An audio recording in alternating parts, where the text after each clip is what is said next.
Hello, everybody. Welcome back. Yesterday we talked about expansion of pro-gayism. It used to be so we have Republican Party and Democratic Party here. Now Republicans on the left side. You know, let's just relabel this. It doesn't have to be like pitch perfect, right? Uh, the Republican Party and Democratic Party, or conservative liberal, is this square, okay? The here is independent or undeclared whatever, okay, or all the other parties, or no parties, no undeclared or independent, okay. So gayism in 1980s, they were apolitical. They has nothing to do with politics, okay. It's just a bunch of guys being gay, right? Have some binge gay sex orgy, whatever, right? Yeah, in San Francisco, right? So that's how AIDS all started, right? Before that, early 1980s, there was no such a thing as AIDS. Maybe there was, but there was no such. It wasn't a big disease back then, early 1980s. They discovered this disease. Maybe it's been there somewhere long time, but they discovered this disease, AIDS, and there's many theory about origin of AIDS. Was it some uh, experiments, biological experiments gone wrong in Africa, North Africa, or somewhere in Africa? There were a bunch of American scientists making vaccines for some disease, and so they experimented monkey. And did they create AIDS by accident? Yeah, it's possible. But no matter how it came about,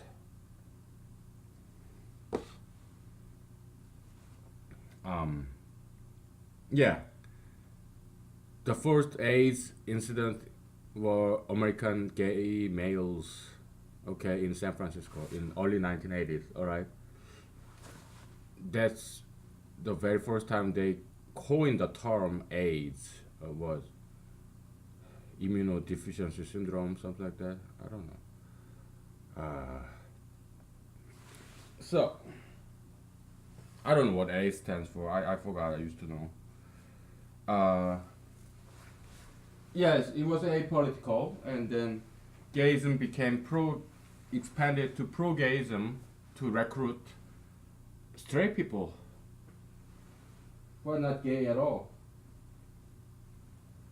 who advocate for gay rights, gay people's rights. Those 1980s, 1990s, then 2000, early 2000s, they got bigger and bigger and bigger. So they first got adopted by Democratic Party in the after Bill Clinton. Bill Clinton was very anti-gay, and most of the Democrats were anti-gay back in Bill Clinton's days, 1990s. But Barack Obama changed all that. Okay, not just him, many Democrats, including Barack Obama, President Barack Obama, former President Barack Obama. Okay, yeah. So why did they do that? They wanted to appeal to sympathy. Maybe they felt it is the right thing to do. Okay, and they observed this growing population of pro-gayists, the advocates for gay rights, and so they adopted as a party, Democratic Party, adopted pro-gayism as one of their political platform. All right, and since then it kept on expanding, and now a significant percentage of Republican Party members are pro-gayists. They approve gay marriage. They are all about gay rights. They say there's nothing wrong with gay lifestyle. All right, and significant percentage of American Christians, Catholics, they think that way too. They became pro-gayists. All right, and then that's from humanologist's point of view, that's unfortunate, and because humanology is very, very, very anti-gayist. Okay, and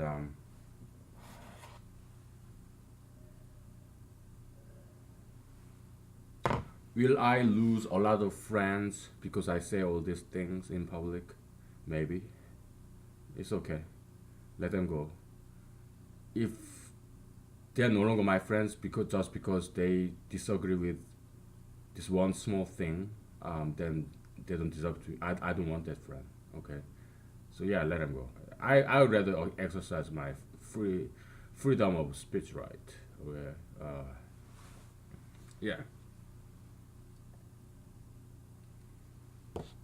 I have many liberal friends. Okay, so yeah, I disagree with them, but that doesn't mean I would not.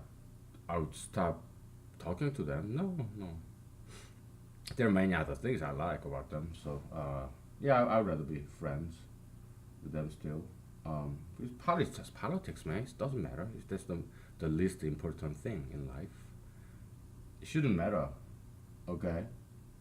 Shouldn't matter. Get in the way of a human relationship. But would I be a personal friend? Would I want to be a personal friend of a gay person? No. If you are pro-gays, then if you are straight, yeah, we can be friends. But if you are actually gay person who practice gayism, I do not want to be a friend. All right. Again, freedom of association. That's First Amendment, right? So I realize that's what I would exercise. Okay. And but would I talk to you if you're a gay person? I do that all the time.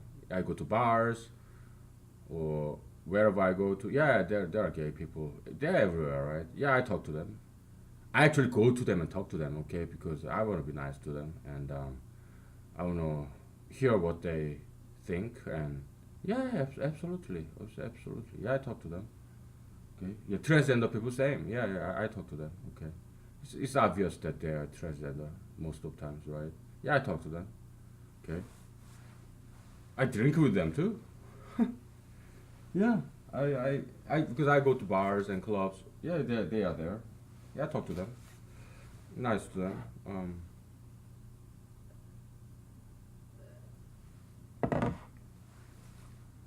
Okay. So why did Democratic Party adopted progressivism? Yep, many reasons, right? Maybe they think it's the right thing to do. I love politicians, all right? I don't hate politicians. Well, I am one now because I'm running for president, right? I love they're great. Politicians are great people. I love them. I learned so many things from them, and ever since I started attending all these political meetings, I became a better person. All right, because I learned so many things from them. I became more social, and um, yeah, you wouldn't believe that, huh?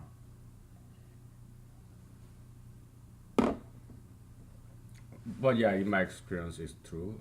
They're great people, politicians, and most of them they deeply care about the country and the other people, and that's why they got into politics in the first place to make the world, America, their community better. They may disagree with each other, but that's their mostly that's their motivation. Yeah, some people are up for power and control, right? Uh, but most of the cases I've seen, they're great people.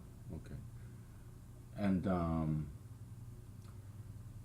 yeah, so we're gonna introduce a concept in humanology called politics or humanology called political science, whatever. Okay, differential politics. Differential politics. Okay, so to succeed in politics, yeah, you have to differentiate yourself or your party from your opponent or from the other party. Differential politics. Okay, that's one of the reasons. Because okay, you have a Republican Party as a conservative, right? Conservative Republican and liberal Democrats. What's the difference between conservatism and liberalism? There are many, right? Can you come with a few? Okay. Yeah. If you ask me, conservative is about preserve old values, traditions, right? Virtues, everything that is old, and they tend to reject everything that is new. liberalism, exact opposite. They tend to embrace everything that is new. New is good, always good. Old, they tend to reject everything that is old. Okay, like Christianity, oh, they hate that, right? Anything that is old and we have a long history, oh, like so they are complementing each other. It's good that we have two parties. Okay, we need both. All right, because something new, it may be good or it may be bad. All right, something old, it may be good, it may be bad. Okay, so half the time they are right, half the other half they are right. Okay, so and that's why you swing back and forth, and also the majority opinion, the American majority poll, that kind of stuff, it's not always correct. What I'm saying is what majority Americans believe, sometimes it's wrong, sometimes it's right. So the fact that majority supports something does not mean it is the correct thing to do. Sometimes the majoritarian view goes the wrong way. That's what happened to Nazi Germany. They supported, the majority of Germans supported Adolf Hitler. And it was wrong, right? It was bad for the German people. They lost the World War II and they went into all this heavy debt, national debt. Okay, so yeah, the majority can be wrong. All right, so that's why a bad politician, who always follow the majority to hold on to their powers, they're doing the wrong thing.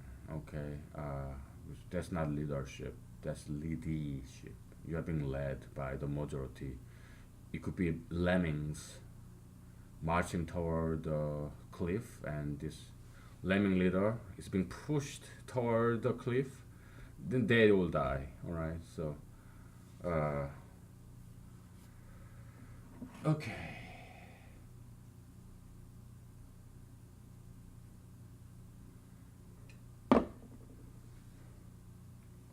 Enough of this. Yeah, one more thing. We talked about probability yesterday, right? So let's we talked about, you have set A, set B, and what's the probability of A? It could be like, well, you have 1, 2, 3, well, 1 over 3, right? Here in this picture. And this is actually shorthand for, we want to be mathematically rigorous here. X is a random variable.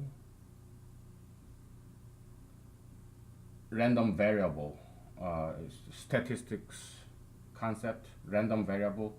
X can be any element that belongs to U, the universal set. What's the probability that a random X, an element in U, also belongs to A? That's 1 over 3. So that is a shorthand for that. Okay, PA. This is a long version of that. And this symbol that looks like E, it means X, an element belongs to the set A. That's what this symbol means. Okay. Obviously, PU equal what? 1, right? Because it's 100%. X always belongs to U, right? Now P, the opposite, the U complement, we call it empty set, okay? P empty set equals 0. Because empty set is U complement. It's a set of no elements, okay? And that should be good for now, okay? I can go on and on with the set theory, but at the moment, this should be enough.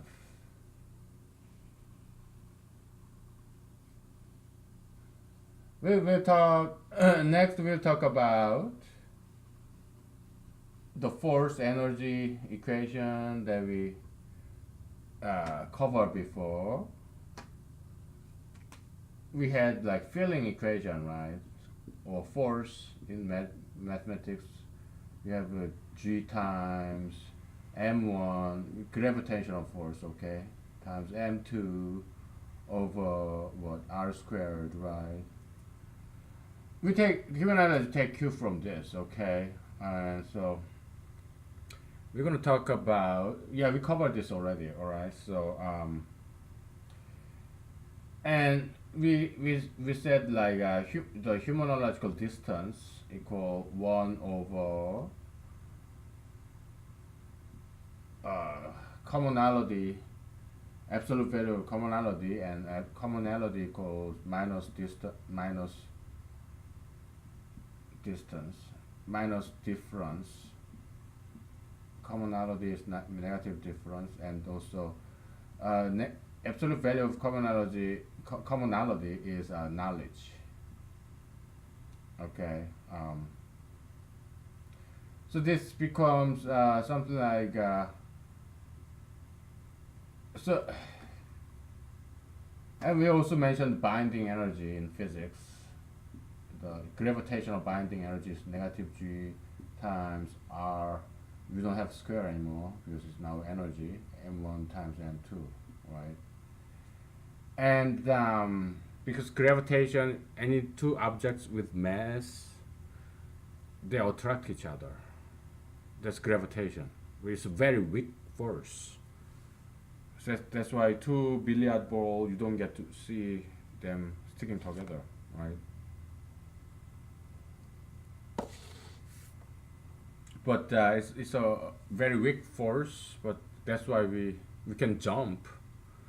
Earth is a huge object, massive mass, but we can still jump against the gravity because gravitational force is such a weak force, very small force. Gravitational constant here is like 0.00, very small number. All right. Now,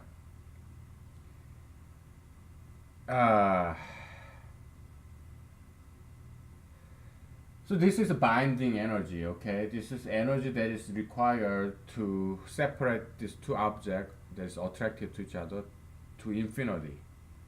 Okay, that's concept of this gravitational binding energy. That's why you have negative here, negative sign.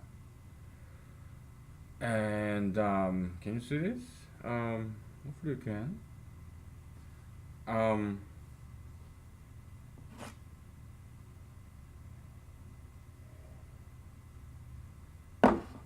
I can imagine some people just hate the way I talk. Like, oh, sometimes you're feminine, you sometimes are not feminine. So what the hell are you? I'm sorry if you don't like my way of talking, but it's just the way I talk. I'm sorry if you don't like it. Okay. I do have feminine side. I think every man does. Just like every woman have some masculine side. It's natural. There's nothing wrong with it.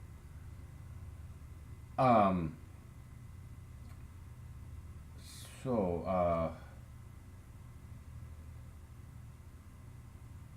humanology is not a perfect system as of now. We are just starting this. So you get refined over decades by many people. Me, I'm just the first one to do this. Okay, I'm just giving you the starting point. Yeah, you can edit, add, delete, refine. All right,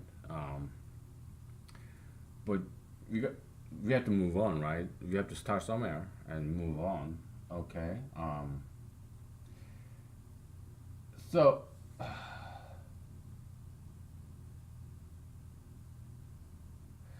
let's simplify this. Okay, right. So that's the distance, right? So which one should we pick?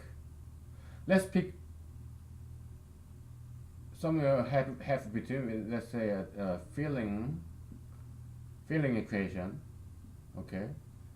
There is no point of putting square here in the humanology, so we're gonna just put this distance, and g gravitational constant. Who cares about gravitational constant, right? And we're not gonna put negative here. Again, it's an analogy. It's a modeling. Okay, it doesn't have to be exactly the same. Analogy is always imperfect.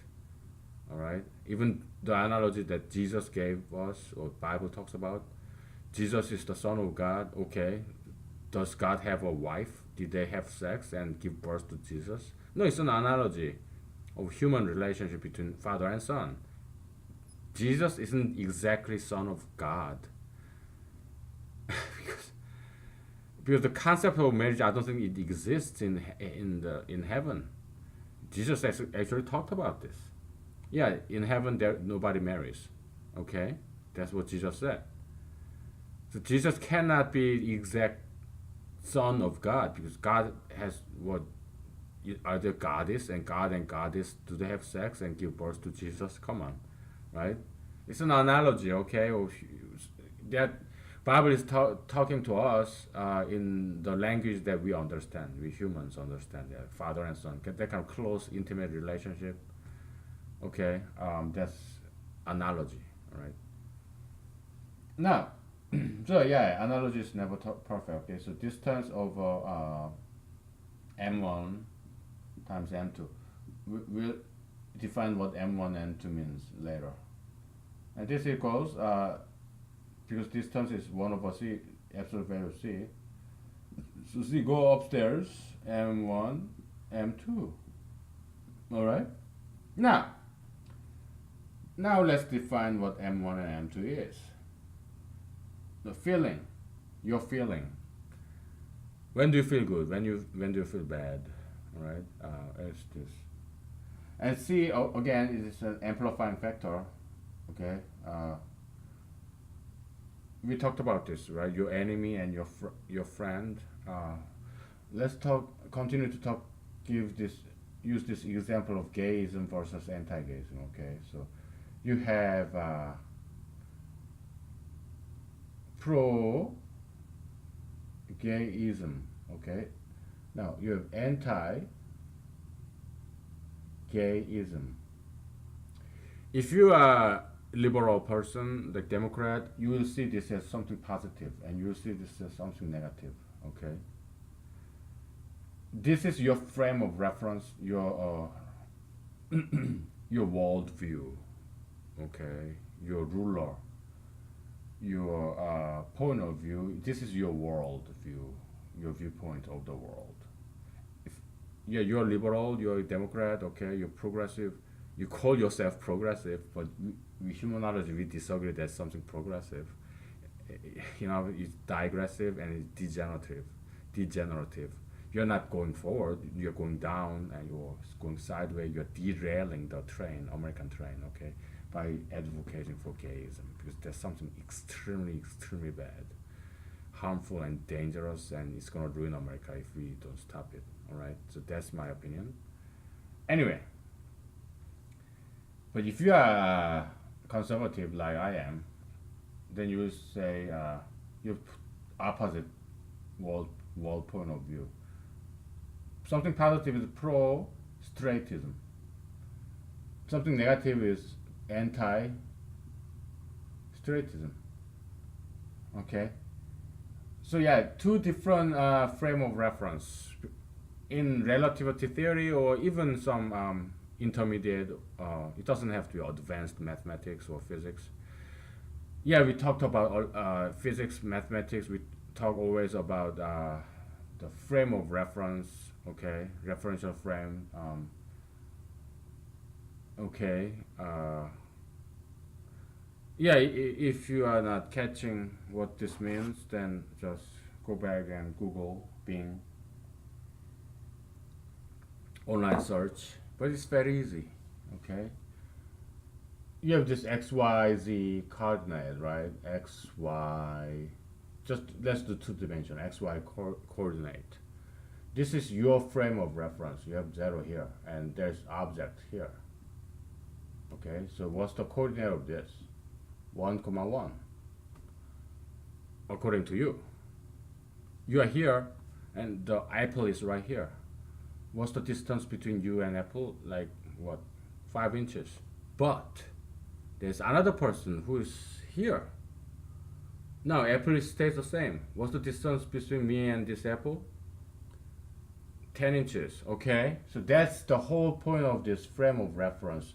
You have another frame of reference x prime, y prime, right? Was the this exact same location here, this apple, was was the coordinate of this apple according to my frame of reference 5 comma 5, 5 comma 5, all right? And there are some formula between in order to translate the two frame of reference between the two frame of references frames of reference, okay, and convert back like here what x equal to x prime minus 4. X prime was what 5, right? 5 5 minus 4 equal 1. So now your new coordinate is of this apple x component of this coordinate is 1. Okay, so yeah, this is the formula you can transform between two frames of reference in this example. Okay, and then you have fancy coordinate system like polar coordinate or this skewed coordinate system. Yeah, that you can come up with some mathematical formula to transform between those two frames of references. All right. So like Einstein's general theory of relativity use some technical mathematics called tensor analysis. I know a little bit about it, okay? Because it's just too takes a lot of like differentiation, all that calculus stuff. So I didn't study it extensively because man, it's just too much. Okay, so but I know better basic concepts. Okay, so so basically what tensor calculus is about is they have this come up with this mathematical expression, mathematical language that is independent of this frame of reference. Okay, so that's the basic concept of tensor analysis, tensor equation, tensor calculus, whatever, right? It's very cool stuff. So, but I didn't study too much of it. Okay. So yeah. So this humanology equation here, feeling equation, it's kind of like that. Okay, tensor calculus kind of tensor equation where it doesn't matter what kind of frame of reference it is. It always gives the desired result. Okay. It doesn't matter whether you're in a liberal frame of reference or conservative frame of reference. It's always give you the same result. So now it's time to define what M1 is. M1 is your expectation. M2 is information. Okay. So I am conservative. Okay. So let's disregard the C part now. It's just constant. C is a past knowledge, past information, knowledge, past what you know about that person. Okay, so I'm looking at that person. Let's call that person Charlie. All right. And I've known Charlie for a while, so yeah, I have some knowledge about that person and the things I like, not like. Okay.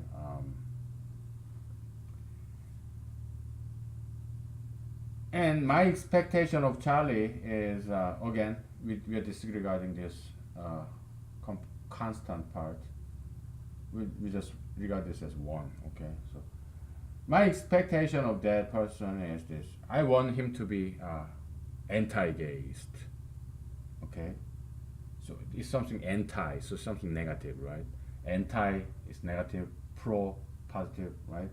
And I want it to be anti-gayist. Okay, so and that's very important to me. So from the scale of negative 10 to positive 10, I want it to be anti-gay. But I just found out this new information that Charlie is a slightly pro-gayist. plus 2. 7 times 2, negative 14. Alright?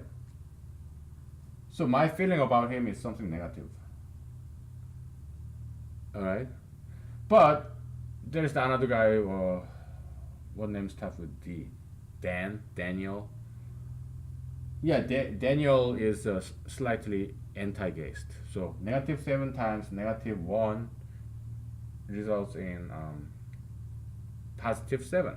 So yeah, I like Dan's point of view. I'm happy because he and I agree.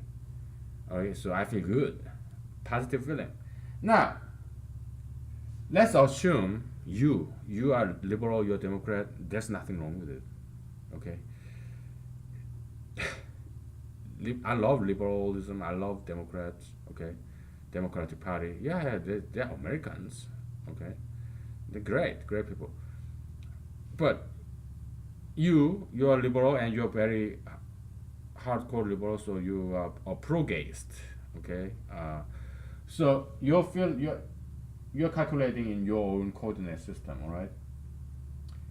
So you are a pro-gayist. So let's call it. Can you see this? Yeah. Your feeling. Let's call it F2 equal. But you're moderately pro-gayist. Okay. You're pro-gayist. So you want someone else to be. If you expect that person to be. You want that person to be pro-gayist. Okay. So expectation. You expect that person to be a pro-gayist. Well, it's not horribly important to you. Okay. But that person happened to be anti-gayist. Okay. Then -6. Yeah, you don't feel good about that. But if that person happened to be a pro-gayist, then it will be +3, and plus 3 times +3 equals +9, right? Positive feelings. Okay, so it doesn't matter what viewpoint you have. The only thing that matters is that person's view on something is anti or pro. Okay, if your expectation is clashes with who that person is, then it's negative feeling. Okay, if you are anti-gayist and another person anti-gayist, then yeah, minus times minus, it cancels out, so it becomes positive. If you are pro-gayist and another person is pro-gayist, then plus times plus, right? So yeah, that's the power of humanology here, where it's something universal. With one single equation, you can explain so many different things. Okay, that's the goal of humanology, using the power and simplification, the elegance of mathematics. We can explain diverse human emotional phenomena. Okay, that's the goal of humanology. All right. So as you can see, yeah, it's simple, and it works, right? It works. Okay, and let's take a break. Okay, it's been half an hour, so yeah, I'll be right back. Okay.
Okay, ladies and gentlemen, I'm back.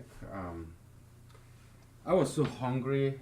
Right now it's like 6 o'clock in the evening, Tuesday. I think today is like August 1st, 2018, something like that. I was so hungry when I got home, and but I wanted to record this before I forget. So I had these protein drinks, and it doesn't digest very well. I had these 2 scoops of those protein powder and the whole bottle mixed with warm water, and it's not. They don't digest very well. So his stomach is very kind of uncomfortable. Whatever. Oh man. So yeah. Let's get back to this, and it's easy. Okay, it's not hard.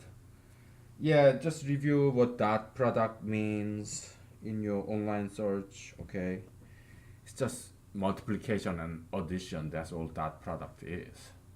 Very easy. All right. Vector, just a comma b comma c comma d, is a bunch of uh, numbers put together. That's what vector is. So easy. Okay, there's nothing to it. You only need to how to multiply and add. That's all it takes to understand this. Okay. This it's not some fancy calculus or differential equation. No, no, no. It's not that. It's easy. Because I don't know much about differential equation. Okay. I know just a little bit. All right. My mathematics is not that advanced. It's more like college level, undergraduate level. Okay, that's all the mathematics that I know, and that's all you need. You don't even need that. You only need like elementary school, middle school level mathematics. That's all you need for humanology. Set theory too easy, right? Okay, just study set theory a little bit, basics. Very easy. It's a language, okay? All these different things like mathematics, physics, they're just languages, okay? You get used to it over time. And let's revisit what commonality is. We kind of glossed over this, okay? Let's be mathematically rigorous. So yeah, first you have property. Oh well, you have criterion. Let's call it characteristic factor. Uh, we talk too much about gayism and stuff. So let's try something else. Let's say sugar fatism. Sugar fatism. You know what? Let's let's let's call it the opposite of pro sugar fatism is anti sugar fatism, which is dietism. It's about diet. Diet is all about not eating sugar, not eating fat, eating high lean meat like tofu, like high protein ground beef, or protein drinks, or healthy carbs like brown rice or 9 grain bread, right? So not eating is a diet is about not eating cakes, ice creams, pies, candies, chocolates, cookies, anything that tastes good, like donuts and just soda and what else? Potato chips, French fries, fried chicken, all that stuff. Like chicken wings and anything that has a lot of sugar, a lot of fat. Yeah, it makes you obese. It's unhealthy. Okay, that's what's killing America right now. Okay, pro-gayism is just one of the evils, dominant evils in America. More dominant evil, yeah, sugar fetishism. All right, That's a lot worse problem than gayism. Only 5% of Americans are gays. How many percentage of Americans are obese? More than 50%, right? Majority of Americans are obese, right? So yeah, it's bigger problem. Okay, sugar fatism. That's what drives up the medical cost, health insurance premium. Okay, because there's too much demand. Because Americans are sick, they're too obese, and so their joints, their backs is hurting, and diabetes and heart disease. Okay, so it's because they don't exercise. Okay, so okay, dietism. Let's talk about dietism and exercisism. All right, let's just talk too.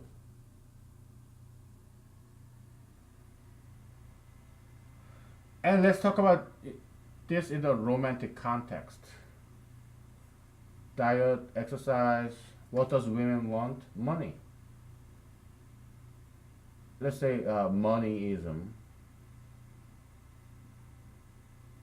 What else do women want? You know what? Diet and exercise. Let's group it together because healthism. Okay, healthism, moneyism, and beautyism. So you are a woman, okay? So you go online and you put your pretty picture, flattering picture online, and the hundreds of guys messaging you in the online dating site.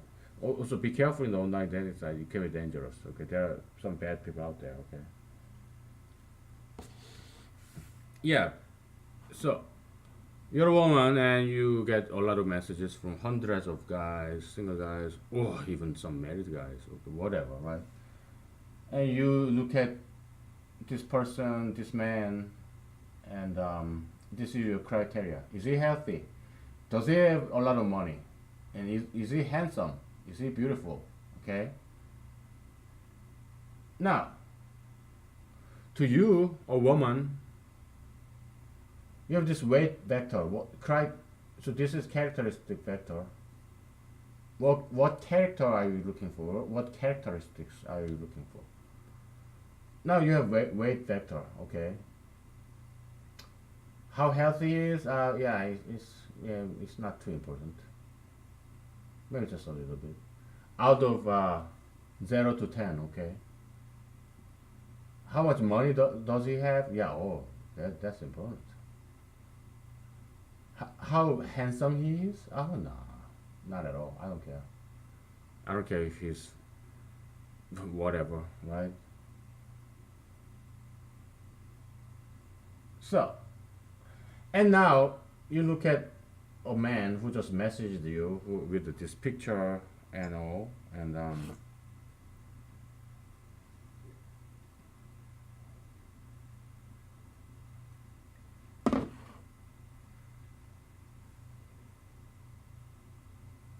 you look at him and you come up with you have this score sheet. Let's call it score vector.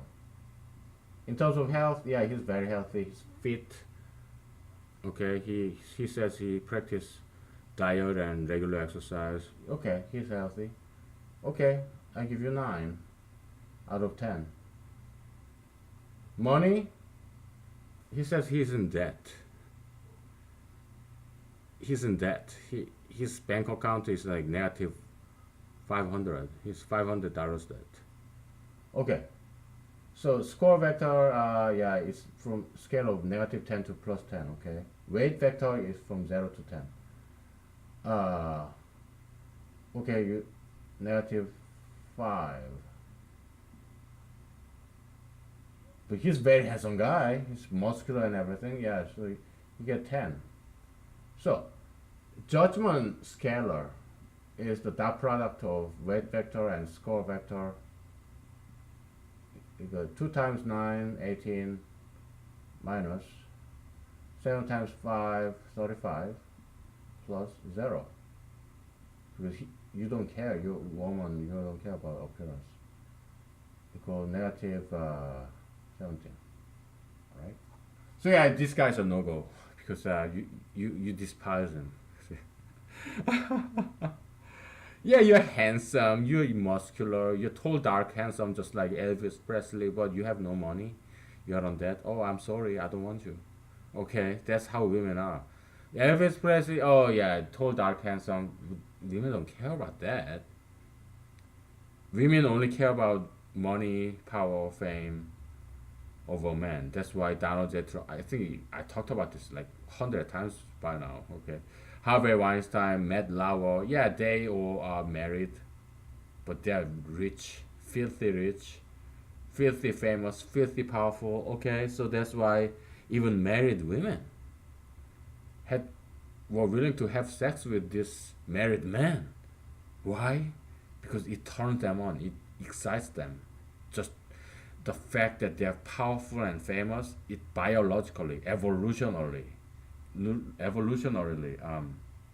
women feel attracted and turned on and get horny when they see such men. It's biological response. And we guys, all we care is women's how young that woman is, how young that woman is, and how slender that woman's body is. That's all we care. We don't care about her personality. We don't care how much money she has. We don't care how much education level she has. No, no, no, no. We guys, we only see women's body, her age. That's it. That's biological sexual attraction. All right. Okay. So that's that, and this is in the romantic market setting. Let's make some room, all right? We kind of have to leave this. This is important. Let's make some room here. Let's forget about all this gay stuff, anti-gay stuff. Okay, let's. We talked about this too much. Okay, it's ad nauseum.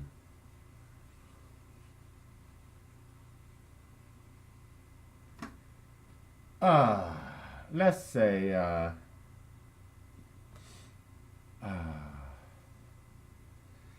let's say you have a sibling. I don't care you're a man or woman. You have a brother. You hate your brother because you disagree on every single thing with your brother. You and your brother, yeah, you bitter enemies in terms of everything. You are lean, you are fit, but your brother is fat. You exercise, your brother never exercise. You hate video games. You rather go play tennis or something. Your brother, he sits there and he play video games all day, every day. Okay, and you work. Your brother doesn't. Okay, you're loyal to your boyfriend or husband. Your brother, her wife works every day, but he just sit there at home, and so she's basically so your brother and your sister-in-law, they don't have any kids, but your brother doesn't work, but your sister-in-law works very hard. You work hard, your brother doesn't, and your brother also cheat on his wife. You're very loyal to your husband. Okay, so yeah, okay, you're a woman. Okay, you're a woman, and your brother is polar opposite of you, but there was this one occasion in the past that your brother helped you out greatly. Okay, because you were being bullied in school, and your brother protected you. All right. So yeah, that alone makes you love him.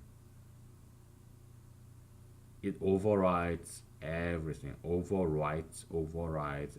else. Okay, you love your brother.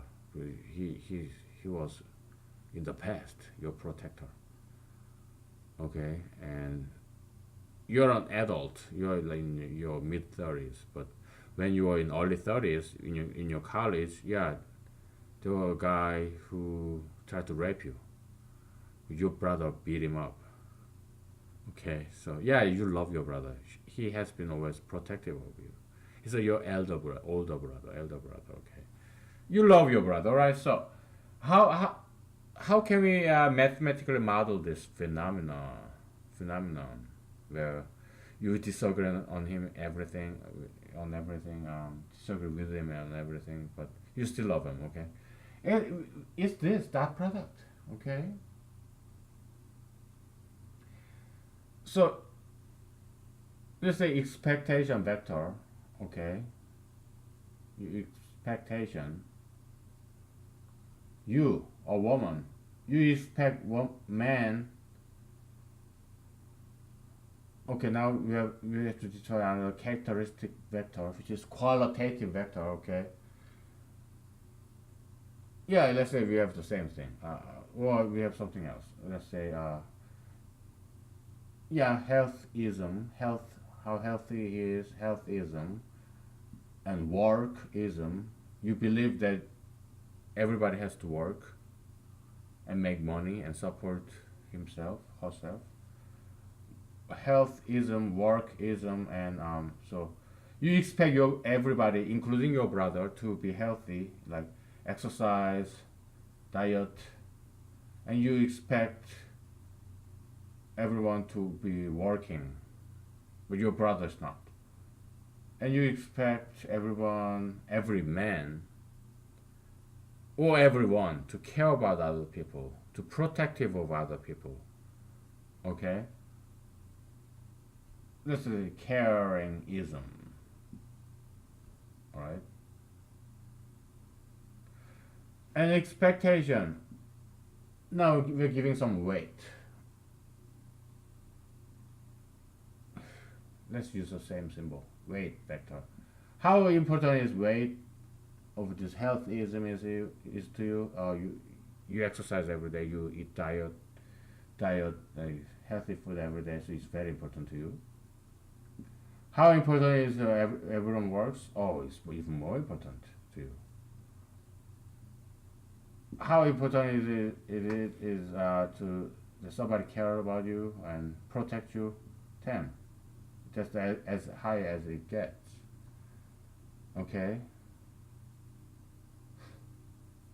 Yeah, we want this to result in positive. It's all relative, okay? So this is something you care about the most. That somebody cares about somebody, somebody protects somebody because you've been bullied as a child, and some guy tried to rape you. So this is just compared to other things, this is just too important. It's far more important to you because of your childhood experience. You've been bullied. You've been a victim of attempted rape. Okay, so nobody raped you, but they tried to rape you, but your brother beat them up. All right, it's something that enormously important compared to other things. So it kind of dwarfs. It makes other things look smaller. Okay, I hope you understand my English. So yeah, how important is working? Maybe 3 compared to this. How important is to for a person to eat healthy and exercise? Yeah, maybe 1. Okay, compared to this, so it's all relative. Now your brother is this. Okay,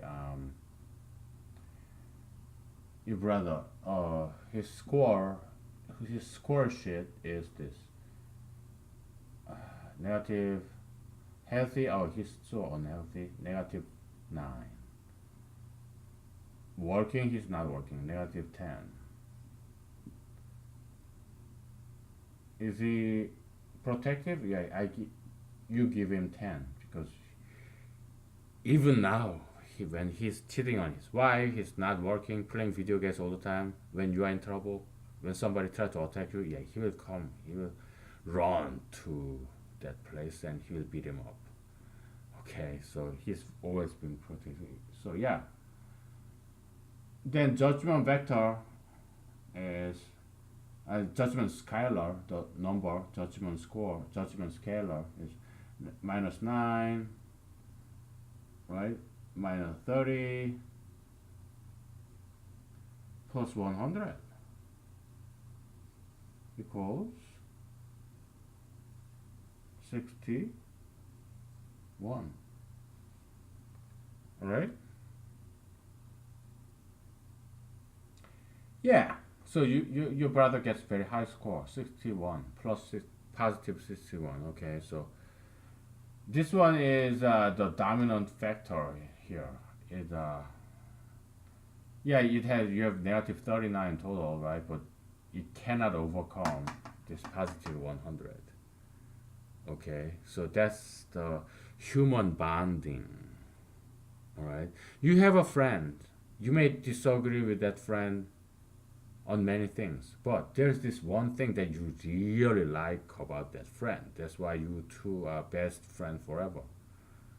Okay, it could be some past experience that you maybe owe that person, maybe something that person did, the conduct, as opposed to that person's personality or political view.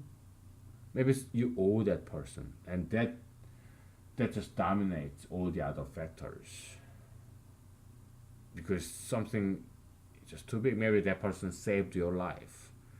Maybe you're drowning in a lake, and that person saved your life. that that that that just it's just too dominant a factor. Okay, so you don't care that person's political view, personal life, your disagreement on whatever personality. You don't care. No, it's just too dominant a factor. Okay, so yeah, it makes you forget about everything else. Okay, and that's how two people get married and stay married together. Okay, because uh,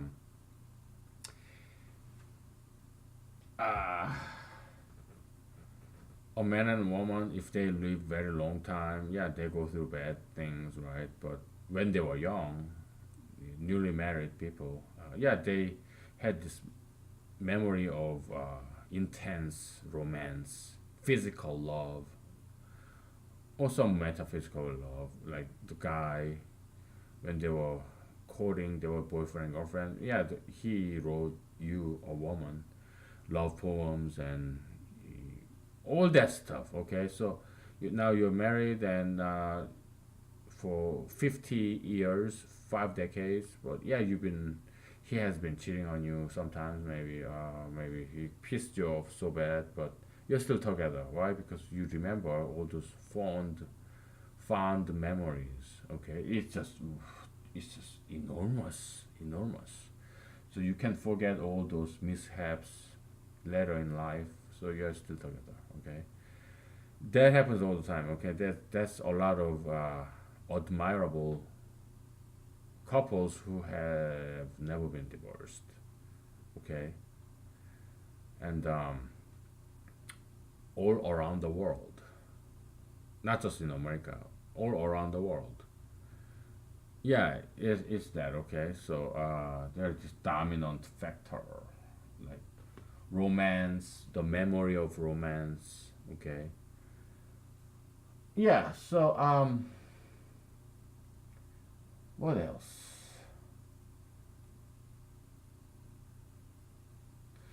We do need to talk about this. What's commonality, what's knowledge? Okay, because it's kind of important. But let's take a break. The protein shake is still being slowly digested in my stomach and it's bothering me a little bit. Okay, let's take a break. We get back to it.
I'm back. I washed my face, my hands with cold water in kitchen sink, and I used kitchen towel to dry my hands and face, and it refreshes me just a little bit. And anyway, whatever. So, where are we? Yeah, we gotta do this. You gotta define this commonality and human metaphysical distance and stuff, but it's something similar to all this. Okay, so oh my goodness, we are running out of space now. We can redraw this black line later. Okay, so it's kind of important. Then we may need other stuff. All right, so all right, let's make some space here. All right. Now we talked about this judgment score, judgment scalar. We talked about weight vector, score vector. Weight vector is the importance, okay, of this characteristics, this criteria. All right. Yeah, you can call it just criteria vector. Okay. Weight vector, how important each of those criterion are is, and then score. What's your score sheet of that person? And then you come up with a judgment score, judgment scalar, right? The final score, right? And you can call this property. Okay. Now, that's romantic market context. In the context of politics, so yeah, here you hear about health, how much money, how much beauty, the other opposite gender, your suitor or your potential mate, your desired partner, potential partner in life, or a date would be right. This romantic market context. Okay, it's parallel to that. Okay, we're talking about politics now. Okay, so you have same criterion or characteristic vector. Here now we have.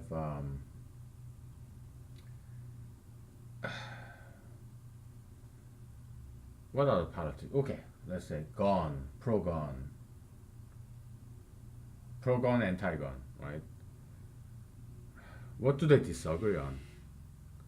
What do they disagree on, Democrats and Republicans? Gun, how about religion? Christianity. Are you anti-Christianity or pro-Christianity? What else? Immigration, okay. Are you anti-immigration or pro-immigration? Yeah. Okay. Now, you, P1, your property vector is this. You're very pro-gun. This pro-gun, +9. You're mildly pro-Christianity, +5. Immigration, yeah, you're strongly against illegal immigration. Okay, let's call it immigration, illegal immigration. Okay, so you're against it. You're anti-immigration, anti-illegal immigration. -7, right? So that's your property, all right. And you see another person. Okay, and then that person is anti-gun, mildly. Christianity, you don't like churches, okay, but just a little bit. Immigration, you're kind of concerned about against immigration, okay, -2. So yeah, you agree with this guy, okay. So negative 4 times 9. I'm calculating this in Korean. -5 plus 14 equals what? 9 -27, right? So yeah, you don't like each other, okay? What does this mean? It means you are not friends, okay? You're not, at least you're not political friends. Because we have P1 times P2. I mean the dot product. What is this? Relation between you and the other person. Relation. This is a, it's kind of like judgment scalar. It's a relation scalar. Okay. Uh, it's one number. It's not a vector. Okay. Relation scalar. It's either positive or negative. So yeah, relations hours. Okay.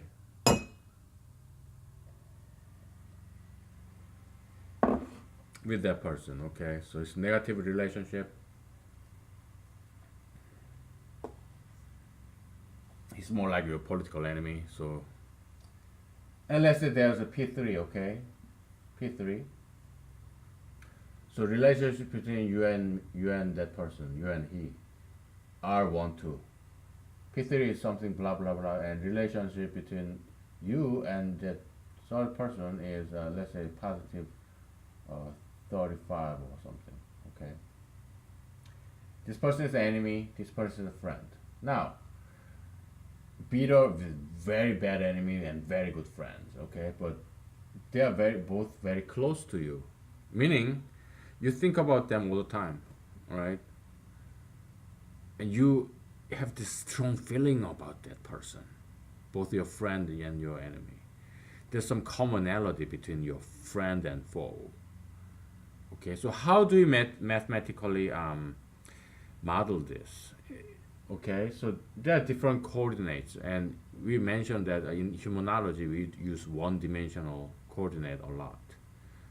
In mathematics, yeah, you use one-dimensional, just simple x-axis. Probably in elementary school, and that's about it, right? But in humanology, we use this a lot, all throughout. You have zero, this positive, negative, and this x-axis. You have 1, 2, 3, 4, 5, -1, -2, 3, 4, 5, right? Yeah, you probably cover this in elementary school. X-axis, one-dimensional axis. In humanity, we use this a lot, okay?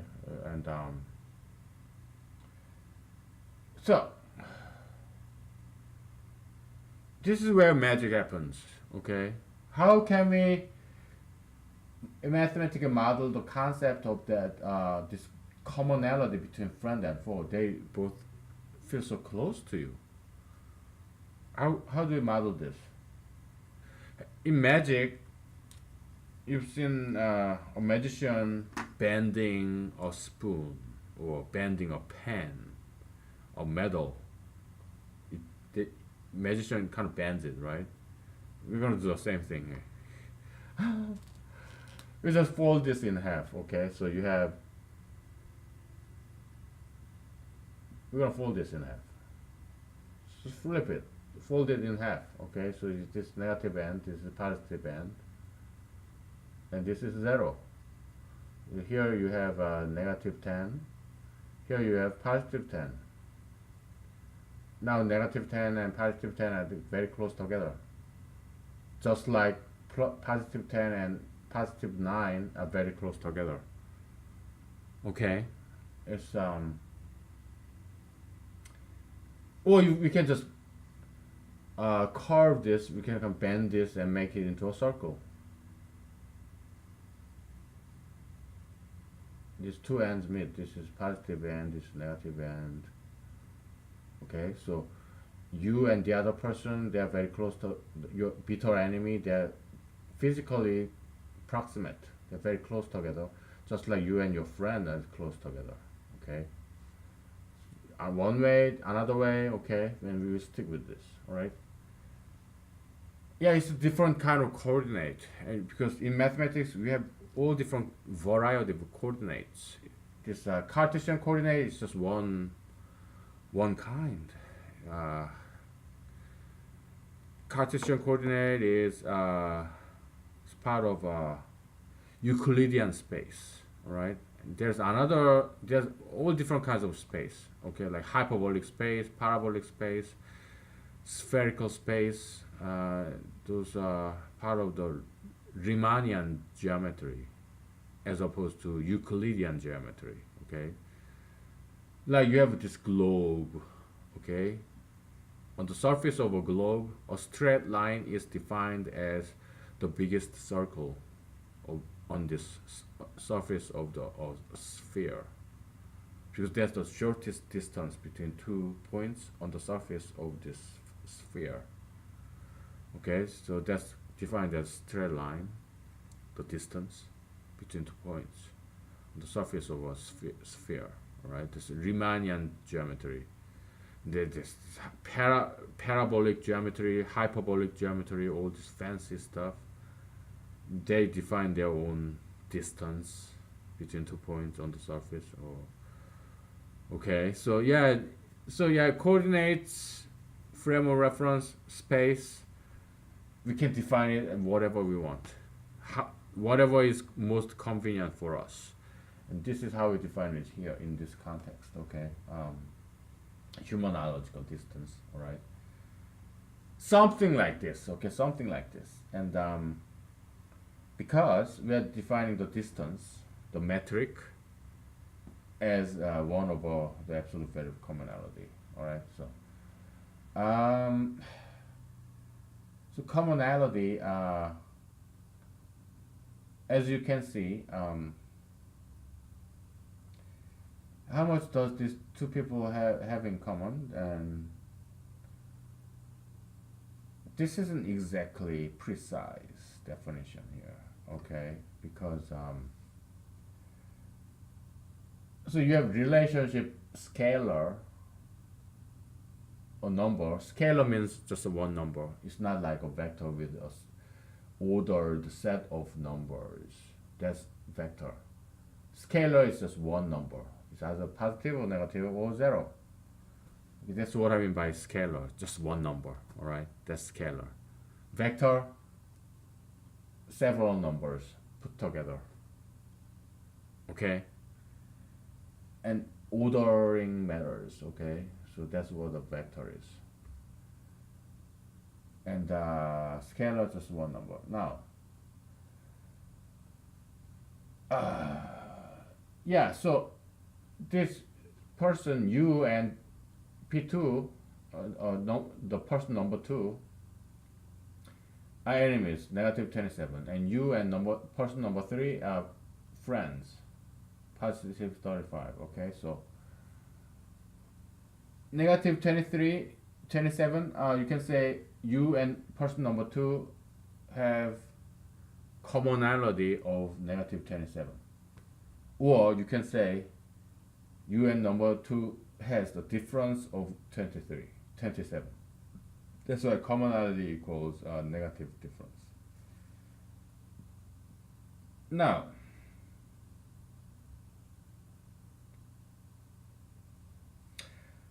we need to modify this equation a little bit, okay? And we need to define a brand new operation, mathematical operation. Isn't it exciting? Yeah, it's kind of exciting, okay? Knowledge isn't exactly the absolute value of commonality. Why? Because let's say, let's give a, yeah, so running out of space. I don't think we need this anymore, okay?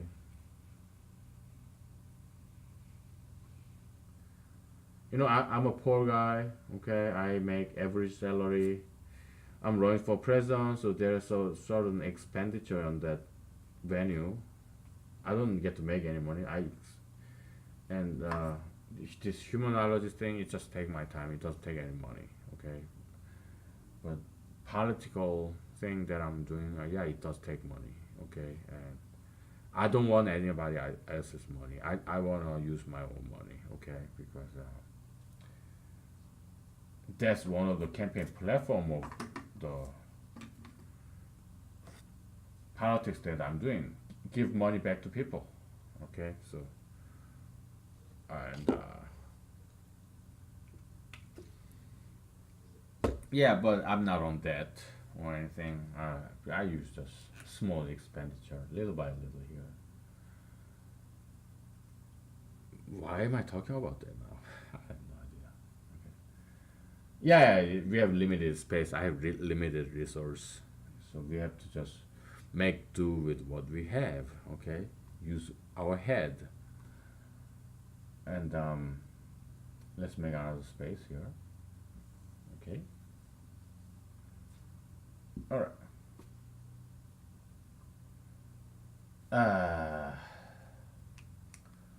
What were you talking about? Yeah, let's say P1, you're pro-gun and you're pro-Christianity and you're anti-immigration. And another person, P4, is anti-gun, anti-Christianity, but anti-immigration strongly. Okay, then your relationship between 1 and 4, 1, 4 is -1, -2, plus 3 equals 0. Okay, so you're neither enemy nor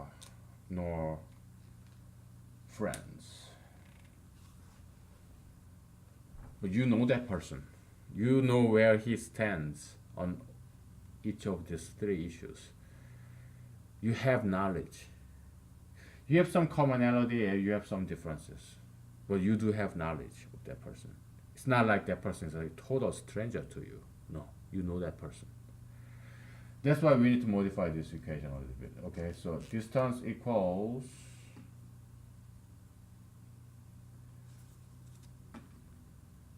one over k,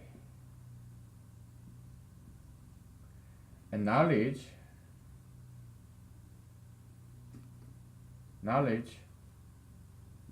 is not equal to P1 dot P2.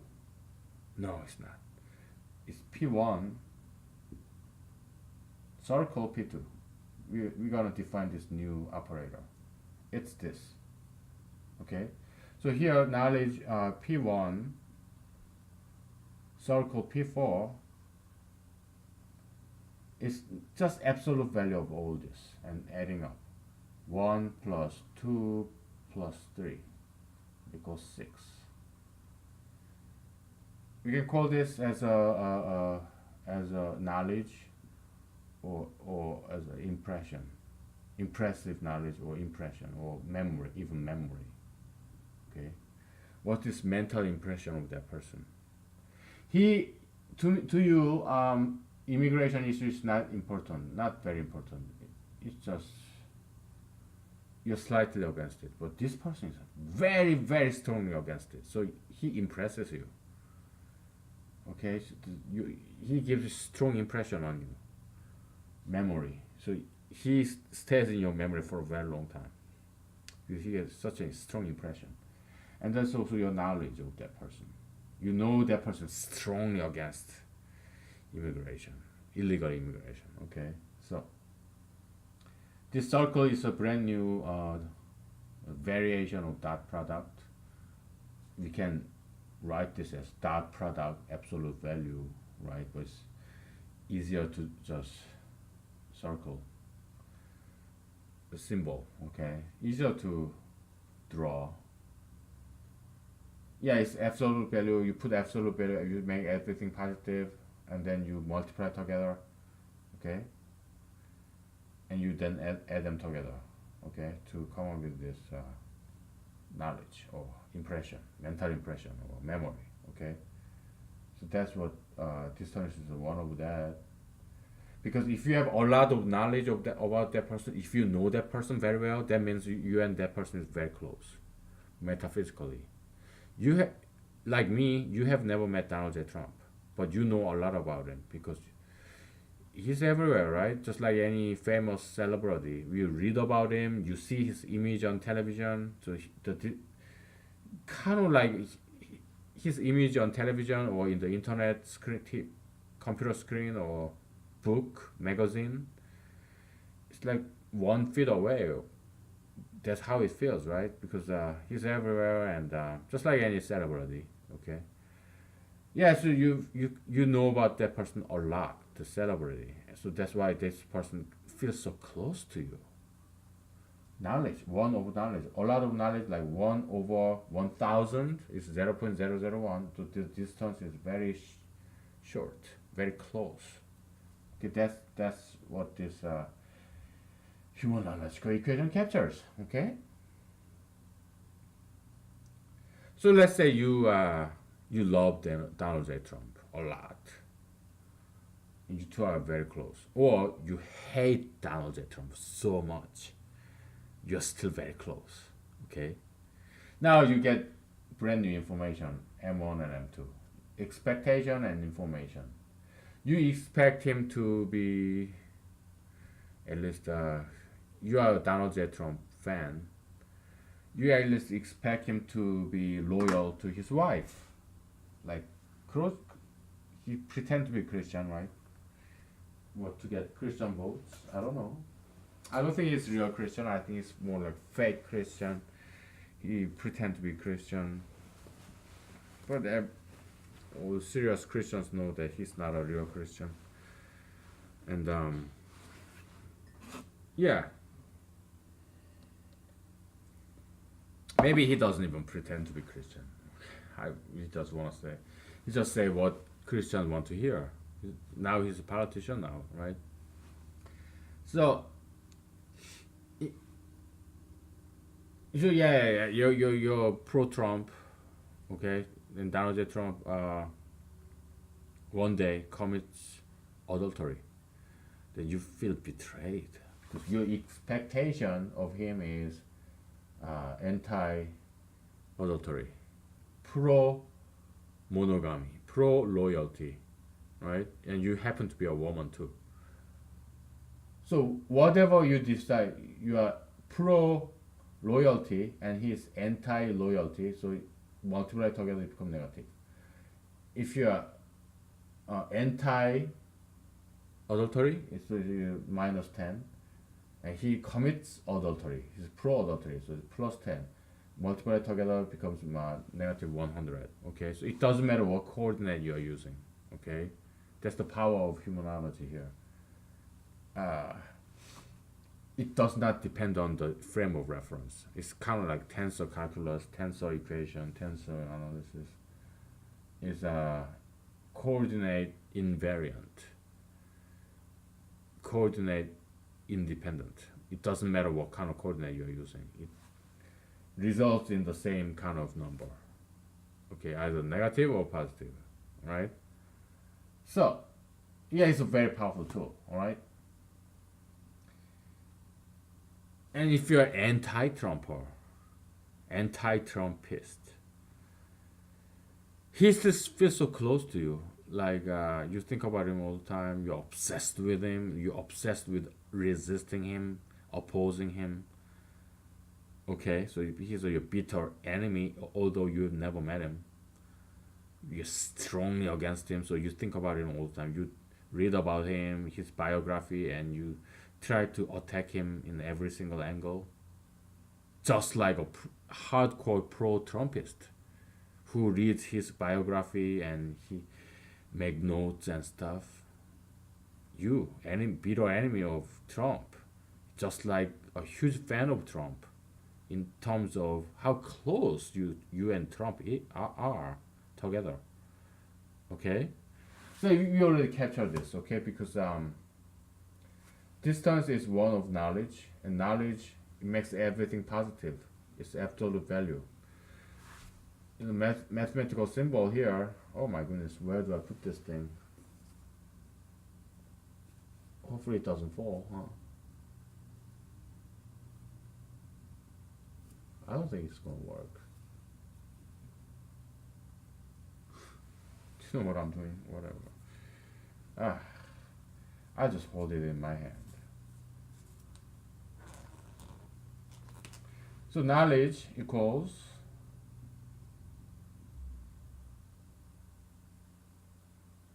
so P1 equals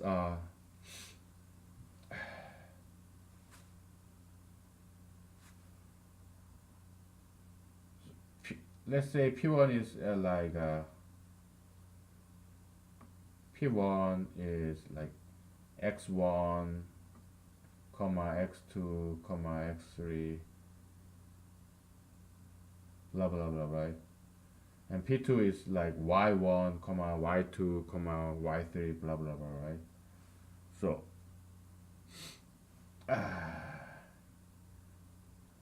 sigma xi times just simple multiplication, okay, yi over I equals 1 to n, whatever, okay? Yeah. So we put absolute value on everything, okay? We don't need separate absolute value because multiplication preserves the absolute value, okay? We covered this briefly before, all right? We were not just mathematically rigorous about it, but now we are. So you multiply these two numbers together and you take absolute value, okay, and then you add them all together. That sigma is nothing but a summation. It's a Greek letter S, okay, S. So yeah, you multiply each of this and then take absolute value, multiply this absolute value, you make everything positive. That's what absolute value means. Multiply this, you take absolute value and you add them all together. Summation, sigma, okay. That's our definition of knowledge, impression. Yeah, you know, not only this person is anti-immigration, you know this person is strongly anti-immigration. So K knowledge, our definition of knowledge captures this, the magnitude of how strongly he's opposed or supports one ism. Alright? And that's not the only thing you know about him. You know about this too. He's anti-Christian. It's kind of important to you, but so it hits you very strongly. So knowledge isn't maybe exact term. It's more impression, memory, mental impression. Okay, it hits you so strongly. Okay, so you get to remember him very clearly. It's shocking to you. Okay, he's so anti-Christian. Gun, yeah, he's anti-gun. You're pro-gun. Okay, and we are just mathematics. The advantage, the strength of mathematics is in its simplification. Okay, so yeah, we just sum that into one number. Why? Because how many people do you remember in life? Maybe a couple thousands, maybe. And how many of them do you remember by name, by face? Maybe a couple of hundreds. Full name, first and last and even middle name. Okay, not that many. Okay, so yeah, it's about ranking, hierarchy. You can line them up. The person who you remember the most, and the person who you don't remember at all. Okay. What determines that is this: one single number for each person. Okay. 100, 79, 55, 0. Okay. So memory is either 0 or positive. There is no such a thing as negative memory. Okay. So it's either you don't remember at all, or you remember somewhat or a lot. One number for each person. Okay. All right. So that's the power of humanology. Again, it's very, very powerful tool. Humanology. I developed this over 2 decades. Okay, 20 years, over 20 years. So there's a lot to it, and this just, I don't know how much percentage is by now, but I haven't talked to everything yet. But this series is continuing. Okay, I have to save my voice.